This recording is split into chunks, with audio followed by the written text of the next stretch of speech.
America के राष्ट्रपति Trump ने उन मीडिया रिपोर्ट्स का खंडन किया है जिनमें कहा गया था कि अमेरिका और ईरान के बीच शांति समझौते पर बातचीत बंद हो गई है। ट्रंप ने बताया कि दोनों पक्षों के बीच शांति समझौते पर बातचीत लगातार जारी है। इस बीच ईरान ने कहा है कि शांति समझौते पर अमेरिका के नए प्रस्ताव का रिव्यू हो रहा है। इसका मतलब कि दोनों की तरफ से ये बात कही गई कि हाँ, बातचीत चल रही है, लेकिन ट्रंप और ईरान की तरफ से आए इन बयानों के बाद भी दोनों पक्षों की तरफ से हमले नहीं रुक रहे हैं। अमेरिका ने ईरान पर नए सिरे से एयर स्ट्राइक की है। जवाब में ईरान ने भी कुवैत और बहरीन में अमेरिकी सैन्य ठिकानों पर हमला किया है। सर, शांति समझौते और ये जो बातचीत है और एयर स्ट्राइक है, ये साथ साथ चल रही है। नया फ्रेमवर्क क्या है? इस पे बात करें, एक और चीज़ आरबीआई के संदर्भ में हम चर्चा कर लें, क्योंकि आरबीआई की पॉलिसी में दो आंकड़े और महत्वपूर्ण होंगे जिन पर आपकी निगाहें होंगी।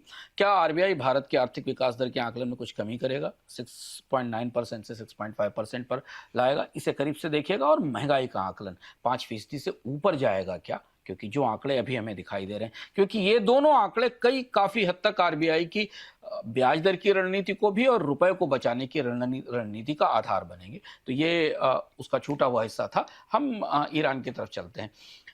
दोनों देश पूरी आक्रामकता बनाते हुए, सीज फायर को बनाए रखते हुए एक दूसरे पर हमले कर रहे हैं, और ये एक अजीब परिस्थिति है जो कभी देखी नहीं गई। हालांकि चर्चा ऐसी थी कि शाम को कि ईरान ने जिस फ्रेमवर्क का सजेशन दिया गया था अमेरिका की तरफ से, उस पर शुरुआती सहमति जाहिर की। और वो फ्रेमवर्क क्या है? फ्रेमवर्क ये है कि कुछ छोटे समय के लिए सीज फायर हो, होर्मुज की रीओपनिंग का एक तरीका बनाया जाए जिस पर बातचीत हो अमेरिका और ईरान के बीच में, और जो न्यूक्लियर एनरिचमेंट का कार्यक्रम है उसे रोक दिया जाए। हालांकि अधिकृत रूप से अभी ईरान की तरफ से ऐसा कुछ नहीं कहा गया, लेकिन जो डिप्लोमेटिक सर्किल्स में तैर रहा है उस हिसाब से एक फ्रेमवर्क जरूर बातचीत के लिए आ गया है। पर ईरान अपनी आक्रामकता को पूरी तरह से बनाए हुए है।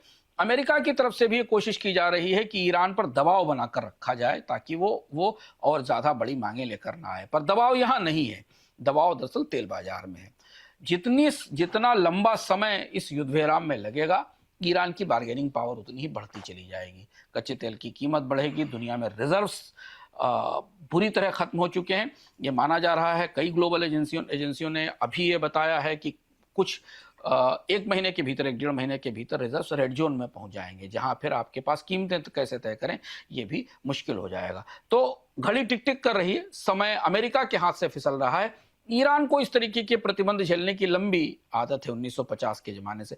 तो ईरान इस पूरी परिस्थिति में जितना लंबा खींचेगा, युद्ध विराम पर सहमति या पीस डील जितनी लंबी खींचेगी, ईरान के लिए कूटनीतिक रूप से उसका फायदा दिखाई दे रहा है। तो इसलिए ईरान अपनी तरफ से सतर्क होकर से आगे बढ़ रहा है। निगाहें बाजार की और सबकी इस पर हैं।